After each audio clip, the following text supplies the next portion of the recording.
Fascist Hasina সরকারকে উৎখাতের জন্য একটা অভ্যুত্থানের মধ্য দিয়ে অর্জন করেছে এবং সেই সফলতা অর্জন করেছে। কিন্তু দুর্ভাগ্যের বিষয় আজকে হাসিনার পাতা ফাঁদে আমরা যেন ফাঁদে পা না দিই। আজকে দেশে স্থিতিশীলতা বিনষ্ট হচ্ছে, অস্থিরতা সৃষ্টি হচ্ছে। এর জন্যে সম্পূর্ণভাবে হাসিনার যে ফ্যাসিস্ট যে রেজিম ছিল সেই রেজিমই তার জন্য দায়ী। আজকে আমাদেরকে অত্যন্ত সাবধানতার সঙ্গে পা ফেলতে হবে।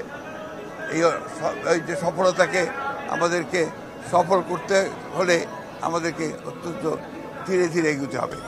একটা অন্ধকারকে দূর করতে হয়, একটা অন্ধকারকে দূর করা যায় না, তাকে আলো দিয়ে দূর করতে হয়। সেই আলো বর্তিকা জ্বালিয়ে আমাদেরকে সামনের দিকে যেতে হবে।